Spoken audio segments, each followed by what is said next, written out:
welcome to a brand new edition of Business PNG. Tonight on the show, we get an update on the upcoming APEC meetings beginning later this year and hosted in Port Moresby. But first, some news bites from this week. For people in West Coast Namatanai, bad roads and a drop in health services over the years have been hindrances to development. However, this is slowly changing. Through a public-private partnership, Nautilus Minerals and the New Ireland provincial government have partnered in a bid to improve the lives of people in this part of the province. Their immediate focuses: infrastructure and health. This week, communities from all over West Coast Namatanai, New Ireland province, came together to witness the launch of a new bridge built through a partnership between Nautilus, the operators of Solwara 1, and New Ireland provincial government. The bridge, built at a cost of just over 3 million kina, is the first under this partnership. And for New Ireland Governor Sir Julius Chan, a once staunch opponent of Nautilus Minerals, this represents a new journey between the provincial government and the operator of the Solwara 1 project. Government below me, spending money. Government below me fight the all. What? The money comes straight along. Line belongs steadily. Now Mike Johnson and them right. Well, Nautilus. The partnership has extended beyond bridges. Over the past 12 weeks, Nautilus Minerals has been conducting mobile health clinics along West Coast Namatanai. And for communities in this part of New Ireland, this couldn't have come at a more crucial time. The harsh reality is that the people from West Coast Namatanai have had to face deteriorating road networks as well as basically non-existent health services. Suppose this can help you moligim lo kevieng General Hospital o lo Nonga base hospital o una pope. Suppose oli karam stratigam na matanay by help him liklik because stop close to lo place na by kinami by karigo na come back. So by help him liklik yet. According to Nautilus Minerals, their partnership with the New Ireland provincial government is one that aims to improve the level of living along the West Coast, an area which the company considers as CAB's, coastal areas of benefit. Again, that is to complement, I guess, the provincial government's plan to have a all-access road on the West Coast. East Coast is, we've gone for that road drive already. It's a beautiful spot.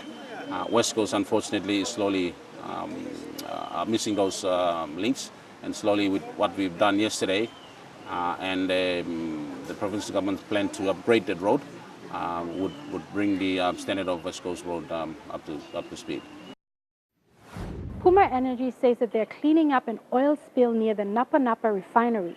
The company's country manager has explained that the spill is minor. Puma assured the public that there is no immediate danger. However, city residents have been warned to refrain from buying fish from local fish markets until the problem is resolved. This morning, a Puma Energy environmental team and community members cleaned up the oil spill. The company's country manager, Jim Collins, held a press conference today explaining what the company is doing. Collins called it a minor spill, saying it was only a fraction of what is handled by the company. We believe there's somewhere between 1 to 3 cubes of product. All right. So to put that in context for you, every month we deal with over 100,000 cubes of product safely in this business. Yeah. So it's a very small amount of product. 3 cubes of oil are equivalent to about 19 US oil barrels. The company argues that it safely handles over 100,000 cubes of oil a month, but that oil is safely stored in drums. The company says this spill is the first of its kind in the country and lessons have been learnt. What people will have seen is a flurry of activity from us. We as an organisation take any spill to water extremely seriously. And it doesn't matter whether it's small or large, we deploy the same protocols to that. So what we did is we deployed our emergency response team, and the whole purpose of that was to contain and manage. Puma Energy has insisted that the oil spill is minor and poses no threat on the livelihood of local fishing villages and the marine life in the area. But some residents have stopped buying fish at the local markets in the city, making the full effects of this oil spill one that realistically cannot be determined yet. The 2017 edition of Kumo Game Changers has seen entrepreneurs across sectors and industries submit innovative proposals for this round. During the weekend, applicants from around Port Moresby had the opportunity to pitch their products and ideas to a panel of experts. The country is teeming with innovative entrepreneurs looking for avenues to launch their ideas and products. Since the 2017 Kumo Game Changers began, countless entrepreneurs have applied for a chance to develop their ideas and to ultimately be game changers. It's an opportunity that cannot be passed up, and the applicants who turned up to pitch to a panel of experts today understood this. Panelist Anthony Smare, chairman of the Kumo Foundation, and KGC's very own success story Shane Ninai were blown away by the sheer creativity of the entrepreneurs. The applicants will be narrowed down to 40 finalists who will take part in the intensive entrepreneurial boot camp. The entrepreneurs have ideas and products for sectors ranging from agriculture to e-commerce. Papua New Guinea has a lot of problems, like any developing country. The solutions to those problems, we have it already. It's in our people. And so many people look at particular problems that they're encountering, and they already can think of how to actually deal with that problem. And our program is there to actually help those people. The Lands Department thinks it's solving land problems with its new laws, but a company says otherwise. The company is proving new land laws discriminate Papua New Guinea customs and violate human rights. Recently, the Lands Department is asking agricultural leaseholders to return their title to them. The company says 3% of customary land in Papua New Guinea has been alienated since independence. The biggest culprit, the government. 3% of the customary land has been alienated, and that has now been owned by the government of Papua New Guinea. The Communal Land Development Company says the Constitution doesn't protect customary laws. Medical doctor One Ragiao says new land registration laws also ignore human rights laws by ignoring customs. Once the land is incorporated, the customary or customs ceased, meaning that this may be your customary land, but when you incorporate your customary land, the customs no longer applies. Now, which means, having to have a customary land, we have customary rights, and that means our human rights. IOG is against our human rights. Dr. Ragiao is also facing land issues in Aroma, where he comes from. He is not alone. Many are questioning the same laws. In February this month, an award-winning activist spoke about the challenges of customary landowners. There is no buffer zone, there is no freedom, there is no... something unseen carabus. So this is what special agricultural system bring come in Papua New Guinea. The Lands Department responded on the 5th of April. It announced for special agriculture business leases to be returned. SAB lease, it's all cancelled, so they should now come forward to the department and surrender their title. So what we will do is we will convert those SABL titles back to something that is workable, and we'll give it back to them. That the underlying law, which was formed from British common law and PNG customary laws, has been overlooked. The Lands Department thinks it's solving the problem, but the Communal Land Development Company says otherwise. The rights of the registration, where does it go? With the Lands Department or with the Lands Titles, the Lands Title Commission? And in fact, according to his information, it was the Lands Title Commission got a right to do that. But currently, you and I know that it's the Lands Department doing it. And whilst they are doing it, we appreciate the concept they use, but it's the wrong concept they're using. Papua New Guinea got independence in order to protect and fully benefit from its own resources.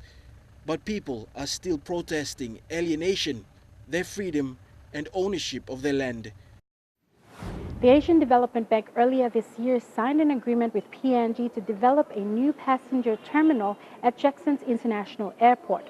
According to the Oxford Business Group's economic update, the agreement is part of ADB's Civil Aviation Development Investment Program to expand and upgrade 21 airports across the country, with oversight by sector regulator, the National Airports Corporation. PNG currently has 14 airports that can handle jet aircrafts and 8 smaller strips. A few of the larger airports have deteriorated owing to excessive usage and structural damage to runways and supporting infrastructure from handling larger aircrafts in recent years.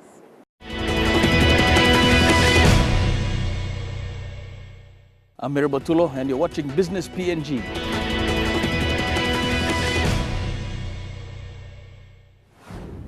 With the nation's capital facing major facelifts to accommodate the looming APEC 2018 summit, questions persist as to the usefulness of hosting an extravagant international event. Business PNG spoke exclusively with APEC Executive Director Dr. Alan Bollard, who was in the country recently for policy discussions about the advantages of hosting the summits. APEC Papua New Guinea 2018 will soon be upon us. The hopes are that the international event will direct the world's attention to our emerging economy, not only during the event but following the event. Experts believe a ripple effect will take place, with trade opening across member economies and policies strengthened. Visiting the country recently was APEC Executive Director Dr. Alan Bollard. Those 21 economies are very pleased that Papua New Guinea is hosting. It hasn't happened before. It'll be a first time, so it has to be done with care, and there's been a lot of work gone on for all of that. We're all looking for a very interesting year when Papua New Guinea hosts. That means Papua New Guinea will set the priorities for the year. At the minute we're talking about all those things, so this is part of the preparation that goes on, but Papua New Guinea will be deciding on some priorities that will be of interest and important here, but also will keep the other economies around the region interested and focused. And you have to remember we've got small and big, developed and developing, low income, high income, so it's after all more than half the world's economy. It's the biggest organisation of this sort in the world. But what does this all mean to the average Papua New Guinean? Besides the obvious transformation Port Moresby is currently facing, how do the benefits of the annual event trickle down to the taxpayers? How will it impact the economy, and will it be beneficial or detrimental? Look, it's a big exercise. It does take a lot of resources. It isn't going to suddenly transform Papua New Guinea, of course. It's just not like that. But on the other hand, it's not like an Olympic Games either, where there's a lot of infrastructure and then nothing much happens. It's going to expose Papua New Guinea to the whole region. It's going to have leaders from the whole region coming here, and a lot of ministers and officials and senior business people as well. So there will be other spin-offs. There'll be investment takes place, there'll be tourism takes place. It won't happen all at once, it'll happen over the next decade. We won't be able to measure that exactly, but the economies that have been involved in this in the past have certainly found that it's made a big difference for the economy. It's left a lot of infrastructure there, but it's also changing things within the economy. It's giving people a view about how by connecting up more you can get better living standards ultimately. But we all know that's what we're here for. If it doesn't make a difference to living standards, then we shouldn't be doing it. We think it will. We know leaders are really focused on that now. The question which remains is Papua New Guinea APEC ready? And if so, what does being APEC ready entail? PNG APEC Authority CEO Christopher Hawkins said preparations have stepped up to confirm the regional locations and ensure accreditation systems are effective for the expected 15,000 delegates. PNG senior official to APEC, Ivan Pomaleu, said PNG hopes to go to APEC in June or July with a notional calendar, and that will set in stone the draft work program and schedules for 2018. The high-level assumption is always that when we make those changes, it benefits the economy. It allows growth in businesses and therefore provides opportunities that needs to be provided to our people. Now, in terms of the Papua New Guinea and I guess our 2018 ambition to host, it's an opportunity for Papua New Guinea to actually work through and lead in some of the policy discussions. So we need to be able to balance the interest of larger economies like the US, Japan, with some of our own specific interest in PNG, and therefore we're going through the motions of trying to articulate a policy position that takes the interest of both ends of the spectrum into the mix, and that's sometimes very challenging because they define certain things in their own terms, and we define certain things in our own terms. So we need to strike a middle ground so that everyone can support our process. So what we do is that we're actually developing our policy focus that will mean something to all the economies from the US down to the last economy, and it means something to each of us, and we can take those forward. APEC PNG 2018 is the year-long hosting of Asia-Pacific Economic Cooperation meetings in PNG, which will culminate with the APEC Economic Leaders meeting in Port Moresby in November.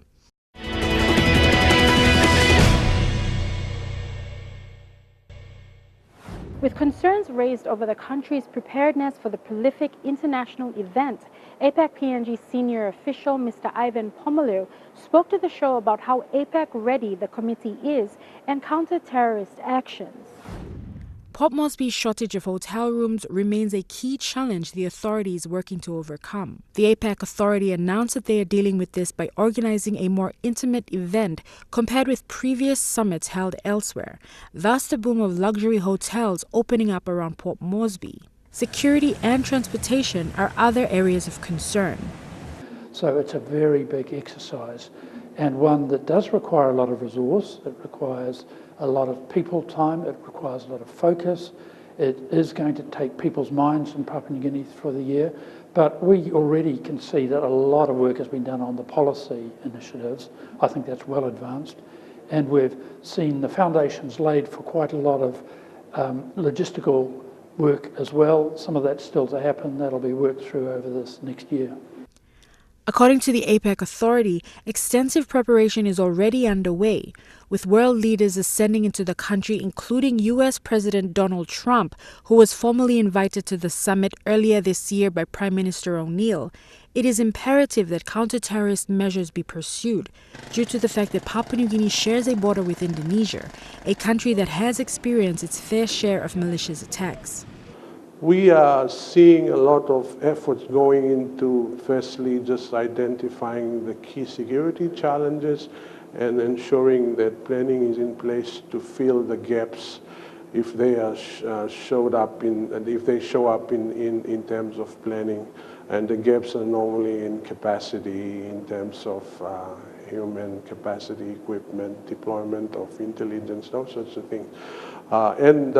From our last briefing at the National Organizing Committee, I get the sense that the security team is quietly on top of all the issues of security.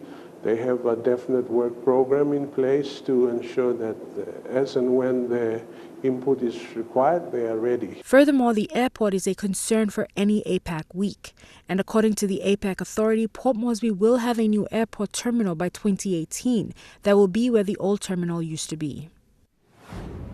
And that's all from us for now. For more business news, or if you would like to visit this episode again, visit EMTV online at the URL at the bottom of the screen. Or for up-to-the-minute business news and updates, like our page on Facebook or follow us on Twitter at our Twitter handle at Business PNG. Until next week, have a pleasant evening. I'm Leanne Jarari, and this was Business PNG.